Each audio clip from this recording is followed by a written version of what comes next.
মৰমৰ ছাত্ৰ ছাত্ৰীসকল কি খবৰ তোমালোকৰ হয়তো বহুতৰ হাফ ইয়াৰলি এক্সামিনেশ্যন আহিছে তোমালোকৰ আপকামিং হাফ ইয়াৰলি এক্সামিনেশ্যন তাৰ লগতে HSLC এক্সামিনেশ্যনত হেল্প হোৱাকৈ আমি এই সেকশনটো লৈ আহিছো য'ত আমি সলভ কৰিম ইতিমধ্যে হৈ যোৱা হাফ ইয়াৰলি এক্সামিনেশ্যন বাক্সা ডিস্ট্ৰিক্টৰ সোশ্যাল সায়েন্সৰ পেপাৰখন যিটো তোমালোকে চালে যথেষ্ট উপকৃত হবা আশা কৰিছো তোমালোকে ভিডিওটো শেষৰ ফালে চাবা আৰু লগতে লাইক কমেন্ট আৰু শেয়াৰ কৰি দিবা গৰে পলম নকৰি আৰম্ভ কৰিছো আমাৰ আজিৰ এই সেশনটো গৰে তোমালোকে সোৱা প্ৰথমটো কোৱেশ্চন কি আহিছে যে এলাহাবাদ সন্ধিৰ জৰিয়তে ইষ্ট ইণ্ডিয়া কোম্পানীয়ে আৰু কেইটামান ষ্টেটমেন্ট দিয়া আছে এটা ষ্টেটমেন্ট কেইটা যদি পঢ়ি সোৱা বংগ বিহাৰ আৰু উৰিষ্যাৰ ওপৰত ৰাজনৈতিক কৰ্তৃত্ব লাভ কৰিছিল গতিকে এলাহাবাদ সন্ধিৰ মতে এইটো সম্পূৰ্ণ শুদ্ধ এইটো হ'ব কাৰেক্ট কেৱল বংগ আৰু বিহাৰৰ ওপৰত ৰাজনৈতিক কৰ্তৃত্ব লাভ কৰিছিল ইয়াত সোৱা কেৱল বংগ আৰু বিহাৰৰ ওপৰত বুলি লিখা আছে কিন্তু উৰিষ্যা শব্দটো লিখা নাই গতিকে এইটো হ'ব ৰং তাৰ পিছত 3 নম্বৰ ষ্টেটমেন্টটো কি আছে বংগ বিহাৰ উৰিষ্যা বংগ প্ৰদেশত অন্তৰ্ভুক্ত হৈছিল যেটো শুদ্ধ গতিকে 1 আৰু 3 এই দুটা ষ্টেটমেন্ট কোনটো অপচনত কাৰেক্ট বুলি দিয়া আছে অপচন সি গতিকে শুদ্ধ উত্তৰটো কি হ'ব অপচন সি ঠিক আছে নেক্সট কোৱেশ্চনটো সোৱা ঐক্যবদ্ধ বংগ এটা বৃহৎ শক্তি দ্বিখণ্ডিতকৰণেৰে বৃহৎ বংগ শক্তিক ভাঙি চিঙি চুৰমাৰ কৰিব এই কথাষাৰ কোনে কৈছিল তোমালোকে যদি ফাৰ্স্ট চেপ্টাৰটো ধুনিয়াকে পঢ়িছা তোমালোকে গম পাবা ভাৰত সচিব হাবাৰ্ট ৰিজলিয়ে এই কথাষাৰ কৈছিল এতিয়া যদি আমি আগবাৰো নেক্সট পেজত কংগ্ৰেছৰ কোনজন শীৰ্ষ নেতাৰ আহ্বান মৰ্মে গোপাল কৃষ্ণ গোখলে নাইটহুড উপাধি ব্ৰিটিছ চৰকাৰক উভতাই দিছিল কোনজন আছিল কাৰ আহ্বানত দিছিলে বিপিন চন্দ্ৰ পালৰ আহ্বানত উভতাই দিছিলে 4 নম্বৰ প্ৰশ্নটো কি লিখা আছে লৰ্ড কাৰ্জনে ঘোষণা কৰা বংগ ভংগৰ 4 দফীয়া আঁচনিৰ তৃতীয় দফাত উল্লেখ থকা শুদ্ধ তথ্যখিনি বাছি লোৱা ইয়াত তোমালোকে প্ৰশ্নটো ভালদৰে পঢ়িবা 4 দফীয়া আঁচনি অৰ্থাৎ এই আঁচনিখন কেইটা দফাৰ আছিল 4টা দফাৰ এই 4টা দফাৰ কোনটো দফাৰ কথা সুধিছে তৃতীয় দফাত উল্লেখ কৰা কথাখিনি সুধিছে গতিকে তৃতীয় দফাত এই তিনিটা ষ্টেটমেন্টৰ কোনটো আছিল পশ্চিম বংগ বিহাৰ উৰিষ্যা আৰু চটানাগপুৰ হ'ব বংগ প্ৰদেশৰ ৰাজধানী কলিকতা হ'ব গতিকে এই তিনিটাৰ শুদ্ধ উত্তৰটো অকল 3 to 3 ষ্টেটমেন্টটো শুদ্ধ হ'ব এটো কোড আছে অপচন ডি আছে পাইছা বুজি তাৰ পিছত সত্যাগ্ৰহৰ কৌশল গান্ধীয়ে কোন দেশত পোন প্ৰথমে প্ৰয়োগ কৰিছিল কোনখন দেশত প্ৰথমে গান্ধীজীয়ে সত্যাগ্ৰহ প্ৰয়োগ কৰিছিল এই কমেন্ট এই আনসাৰটো মই নিদিও তোমালোকে দিবা কোড দিবা কমেন্ট সেকশনত দিবা ঠিক আছে তো তাৰ পিছৰ প্ৰশ্নটো কি লিখা আছে মহাত্মা গান্ধীৰ নেতৃত্বত অসহযোগ আন্দোলন চলিছিল কেতিয়াৰ পৰা কেতিয়ালৈ চলিছিল এই 4টা অপচন আছে ইয়াৰ ভিতৰত শুদ্ধ উত্তৰ কোনটো হ'ব 1920 চনৰ পৰা 1922 চনলৈ যদি 7 নম্বৰ প্ৰশ্নটো লৈ আগবাঢ়িছো ইয়াত এটা উক্তি দিয়া আছে কি দিয়া আছে ব্যক্তিগত সত্যাগ্ৰহক দিল্লীলৈ বলক সত্যাগ্ৰহ বুলিও জনা যায় এটো শুদ্ধ ষ্টেটমেন্ট গতিকে এটো ষ্টেটমেন্ট কি হ'ব শুদ্ধ এই ব্যক্তিগত সত্যাগ্ৰহত পোন প্ৰথমে গ্ৰেপ্তাৰ বৰণ কৰা সত্যাগ্ৰহীজন আছিল মহাত্মা গান্ধী যেটো হ'ব ভুল গতিকে কি হ'ব উক্তি 1 শুদ্ধ গতিকে 1 শুদ্ধ 2 অশুদ্ধ অপচন এ হ'ব কাৰেক্ট আনসাৰ 8 নম্বৰ প্ৰশ্নটো লৈ আগবাঢ়িছো ক অংশৰ লগত খ অংশ মিলাই শুদ্ধ উত্তৰটো বাছি লোৱা সাম্প্ৰদায়িক বাটোৱাৰা কেতিয়া হৈছিল সাম্প্ৰদায়িক বাটোৱাৰা হৈছিল 1932 গৰে 1 টো কাৰ লগত মিলিব সি লগত ক্ৰিপছ মিশন কেতিয়া হৈছিল ক্ৰিপছ মিশন হৈছিল আহিছিল 1942 2 টো কৰ লগত মিলিব ডি লগত মিলিব তাৰপিছত সাইমন কমিশন মিলিব বি লগত আৰু পূৰ্ণ স্বৰাজ দাবীটো কৰ লগত মিলিব পূৰ্ণ স্বৰাজ দাবী এ লগত গতিকে গুটেই কেইটা যদি তুমি সোৱা গৰি ইয়াতে যদি তোমালোকে সোৱা কোনটো অপচন কাৰেক্ট হৈ আছে option D 1 to c 2 to d 3 to b আৰু 4 to a এতিয়া এটা খবৰ দিবলৈ ওলাইছো তোমালোকে হয়তো বহুতে পঢ়ি থাকা কিন্তু ৰিভিজন নকৰা গতিকে যদি আমি কিবা এটা বস্তু ৰিভাইজ নকৰো প্ৰপাৰলি তেতিয়া হলে আমাৰ কোনো ধৰণৰ লাভ নহয় গতিকে তোমালোকৰ ৰিভিজনত হেল্প হোৱাকৈ আমি এডুৱেডৰ ফালৰ পৰা লৈ আহিছো HSLC exam success batch 2026 যত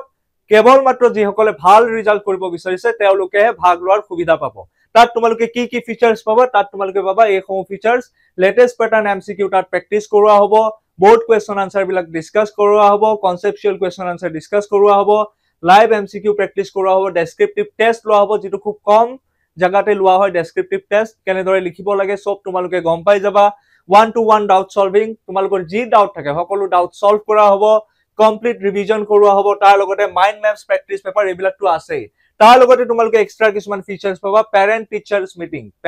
তোমালোকৰ পেৰেন্টস সকলে আমাৰ টিচাৰৰ লগত মিটিং কৰিব পাৰিব কাউন্সিলৰ সকলে তোমালোকৰ সেশন লৈ থাকিব অল ৰাউন্ড সাকসেস ফোকাসৰ ওপৰত গুৰুত্ব দিয়া হ'ব গৰে পলম নকৰি অতি শীঘ্ৰে ৰেজিষ্টাৰ কৰা তলত দিয়া নাম্বাৰটোত ইতিমধ্যে ৰেজিষ্ট্ৰেচন ষ্টাৰ্ট হৈছে এতিয়া আহিছো পৰৱৰ্তী প্ৰশ্নটোলৈ আইন অমান্য আন্দোলনৰ অন্যতম প্ৰধান কাৰণ আছিল চাৰিটা অপচনৰ মাজত কোনটো কাৰেক্ট হ'ব ব্ৰিটিছ চৰকাৰৰ দ্বাৰা সাইমন কমিছন গঠন তাৰ পিছত অসমৰ পৰা দাস প্ৰথাৰ বিলুপ্তি ঘটোৱা হৈছিল 1843 তলত দিয়াবোৰৰ পৰা শুদ্ধ বিকল্পটো বাছি উলিওৱা তলত তিনিটা ষ্টেটমেন্ট দিয়া আছে তাৰ ভিতৰত শুদ্ধ উত্তৰ কোনটো হ'ব মফত মিলছ অসমলৈ আহিছিল 1853 চনত শুদ্ধ এটো মনিৰাম দেৱানক ফাঁসি দিয়া হৈছিল 1858 ত এটো শুদ্ধ মফত মিলছ কোন আছিল কলিকতা উচ্চ ন্যায়ালয়ৰ মুখ্য ন্যায়াধীশ আছিল এটো শুদ্ধ গতিকে 1 2 3 তিনিটা শুদ্ধ অপচন সি হ'ব কাৰেক্ট আনসাৰ অসমত 1857 চনৰ সিপাহী বিদ্ৰোহ বিফল হোৱাৰ বাবে তলত উল্লেখ কৰা কোনটো কাৰণ শুদ্ধ ইয়াত চাবা নহয় সুধিছে শুদ্ধ নহয় সুধিছে গতিকে এইবিলাক হয় নহয় এইবিলাক খুব ধুনিয়াকে তোমালোকে মন কৰিবা বিদ্ৰোহীসকলে প্ৰয়োজনীয় অস্ত্ৰ-শস্ত্ৰৰ যোগান ধৰিব পোৱা নাছিল এটো কমপ্লিটলি শুদ্ধ কিন্তু ইয়াত নহয় সুধিছে তাৰ লগতে কি আছে বিদ্ৰোহীসকলে গোপনীয়তা ৰক্ষা কৰিব পৰা নাছিল এটো হসা কথা তাৰ বাবে এই বিদ্ৰোহ বিফল হৈছিল অসমত বিদ্ৰোহীসকলৰ সংখ্যা যথেষ্ট পৰিমাণে আছিল এটো কি হ'ব ভুল কাৰণ অসমত যথেষ্ট পৰিমাণে বিদ্ৰোহীৰ সংখ্যা নাছিল অসমত তাকৰীয়া সংখ্যা আছিল খুব কম সংখ্যাৰ আছিল গতিকে শুদ্ধ উত্তৰটো কি হ'ব অপচন সি ব্ৰিটিছ শাসনৰ বিৰোধিতা কৰাৰ অপৰাধত তলৰ কোনজন মণিপুৰী নেতাক ফাঁসি দিয়া হৈছিল শুদ্ধ উত্তৰ কি হ'ব টিকেন্দ্ৰজিৎ 1857 চনৰ বিদ্ৰোহত অসমৰ বিদ্ৰোহীসকলে আহোম সিংহাসনত বহুৱাব খুজিছিল কাক বহুৱাব খুজিছিল কন্দৰ্পেশ্বৰ সিংহক বহুৱাব খুজিছিল অসমৰ কোনছোৱা সময়ক কোম্পানী ৰাজ বা কোম্পানী আমুল বুলি জনা যায় কোনখিনি সময়ক জনা যায় 1826 চনৰ পৰা 1858 চনলৈ এইখিনি সময়ক কোম্পানী ৰাজ বুলি জনা যায় আলোড়ন সৃষ্টিকাৰী জোনাকীৰ প্ৰথম সংখ্যাত এটা বিশেষ বিষয় স্পষ্ট কৰি দিয়া হৈছিল বিষয়টো কি আছিল কোনটো বিষয় আমি যদি চাও ইয়াত থকা বিষয়সমূহৰ ভিতৰত আছিল যে জোনাকী ৰাজনীতিৰ পৰা সম্পূৰ্ণ মুক্ত হৈ থাকিব অপচন এ হ'ব কাৰেক্ট আনসাৰ নিম্নলিখিত ব্যক্তিসকলৰ কোনজন জোনাকী যুগৰ ত্ৰিমূৰ্তিৰ ভিতৰত নাই এইকেইটা অপচন যদি তোমালোকে লক্ষ্য কৰা কোন নাই জগন্নাথ বৰুৱা জোনাকী ত্ৰিমূৰ্তিৰ ভিতৰত নাই তলত উল্লেখ কৰা ৰায়ত সভাৰ মূল উদ্দেশ্যবোৰৰ শুদ্ধ উত্তৰটো বাছি উলিওৱা ইয়াত তিনিটা ষ্টেটমেন্ট দিয়া আছে ষ্টেটমেন্ট 1 গ্ৰেজিং কৰ বন্ধ কৰা এটো শুদ্ধ ভাষা আৰু সাহিত্যৰ উন্নতি সাধন কৰা এটো হ'ব ভুল পূৰ্ববংগৰ পৰা অহা প্ৰব্ৰজন ৰোধ কৰা এটো হ'ব শুদ্ধ ইয়াত কি উদিছে শুদ্ধ ওপৰ বাছি উলিয়াব দিছে গতিকে 1 আৰু 3 কোড আছে অপচন বি আছে তাৰ পিছৰ প্ৰশ্নটো চোৱা সম্পদ হবলৈ বস্তুটোৰ কাৰ্যকাৰিতা আৰু উপকাৰিতা এই দুটা গুণ থাকিব লাগিব এই কথাষাৰ কোনে কৈছিল তোমালোকে এটো নিশ্চয় জানা জিম্মাৰম্যানে কৈছিল অপচন সি হ'ব কাৰেক্ট আনসাৰ নিম্নলিখিত উদ্ভিদবোৰৰ কোনটো বিলুপ্ত প্ৰায় উদ্ভিদৰ অন্তৰ্ভুক্ত নহয় চাৰিটা অপচন যদি মন কৰাৰ 3 নম্বৰ যোনটো আছে তুলসী হলং ডিমৰু এইকেইটা বিলুপ্ত প্ৰায় উদ্ভিদৰ অন্তৰ্গত নহয় গতিকে কেৱল 3 হ'ব শুদ্ধ অপচন এ হ'ব কাৰেক্ট সম্পদ সংৰক্ষণ সম্পৰ্কত তলত দিয়া কোন কেইটা উক্তি শুদ্ধ তোমালোকে চোৱা নৱীকৰণযোগ্য সম্পদৰ ব্যৱহাৰ বৃদ্ধি কৰায় হসাকে নৱীকৰণযোগ্য সম্পদৰ ব্যৱহাৰ যদি আমি বৃদ্ধি কৰো তেতিয়া হলে আমাৰ সম্পদ সংৰক্ষণ হ'ব এটো হ'ব শুদ্ধ নৱীকৰণযোগ্য সম্পদৰ ফলনি অধিক পৰিমাণে অনৱীকৰণযোগ্য সম্পদৰ ব্যৱহাৰ কৰা এটো হলেটো নহব অনৱীকৰণযোগ্য সম্পদৰ যদি বেছি ব্যৱহাৰ কৰো আমাৰ যথেষ্ট লোকসান হ'ব সম্পদৰ সংৰক্ষণ নহব গতিকে এটো হ'ব ভুল বৰ্জিত দ্ৰব্যৰ উৎপাদন সীমিত কৰা এটো হ'ব কাৰেক্ট তাৰ পিছত সম্পদৰ অপচয় ৰোধৰ বাবে জনসাধাৰণৰ মাজত সচেতনতা বৃদ্ধি কৰা এটো হ'ব শুদ্ধ ইয়াত কি উদিছে শুদ্ধ উদিছে গতিকে 1 3 আৰু 4 কোনটো অপচনত আছে 1 3 আৰু 4 আছে অপচন সি গতিকে সি হ'ব কাৰেক্ট আনসাৰ এইটো একেবাৰে সহজ প্ৰশ্ন ভূপৃষ্ঠত জলমণ্ডলে আগুৰি থকা অংশটো হৈছে 71% অপচন বি হ'ব কাৰেক্ট নিম্নলিখিত কোনবোৰ গ্যাস ভূপৃষ্ঠৰ পৰা প্ৰতিফলিত সৌৰ শক্তি শোষণ কৰিব পাৰে চাৰিটা অপচনৰ ভিতৰত যদি তুমি চোৱা কাৰ্বন ডাই অক্সাইডে পাৰে তাৰ লগতে নাইট্ৰাছ অক্সাইডেও শোষণ কৰে গতিকে 1 and 3 হ'ব কাৰেক্ট আনসাৰ নিম্নলিখিত সমস্যাসমূহৰ কোনটো সমস্যা আঞ্চলিক সমস্যাৰ অন্তৰ্ভুক্ত নহয় চাৰিটা ষ্টেটমেন্টৰ ভিতৰত অপচন এ ক্ষুদ্ৰ উদ্যোগে কৰা সীমিত ভূমি প্ৰদূষণ এটো স্থানীয় এটো ক্ষুদ্ৰ উদ্যোগে কৰা সীমিত ভূমি এটো আঞ্চলিক সমস্যা নহয় এটো কি সমস্যা স্থানীয় সমস্যা গতিকে শুদ্ধ উত্তৰ কি হ'ব অপচন এ তাৰ লগতে 26 ত কি লিখা আছে তলত দিয়া দাবী হিচাপে এটা উক্তি দিয়া আছে আৰু আৰ হিচাপে এটা উক্তি দিয়া হৈছে এই উক্তিকেইটা বিচাৰ কৰি বিকল্পবোৰ বাছি উলিওৱা শুদ্ধ উত্তৰটো বাছি উলিওৱা দাবী কি দিয়া আছে বায়ুমণ্ডলত অত্যাধিক পৰিমাণে সালফাৰ ডাই অক্সাইডৰ ঘনত্ব বৃদ্ধি পালে এচিড বৰষুণৰ সৃষ্টি হয় এটো শুদ্ধ কথা লিখা আছে দাবীটো শুদ্ধ কাৰণ কি আছে তেনে ধৰণৰ বৰষুণে বনমননি ধ্বংস কৰাৰ লগতে জলাশয়সমূহৰ পানীও দূষিত কৰে এটো শুদ্ধ গৰে দুয়োটাই শুদ্ধ আৰু এটোৰ শুদ্ধ ব্যাখ্যা হৈছে এটো গতিকে কি হ'ব এ আৰু আৰ উভয়ে সত্য আৰু আৰ হৈছে এৰ শুদ্ধ ব্যাখ্যা সো 27 নম্বৰটো কি আছে মৰুকৰণ প্ৰক্ৰিয়াক সহায় কৰা কাৰকসমূহৰ কোনটো শুদ্ধ আৰু কোনবোৰ অশুদ্ধ সুধিছে গোলকীয় উত্তাপ বৃদ্ধি কৰা এইটো শুদ্ধ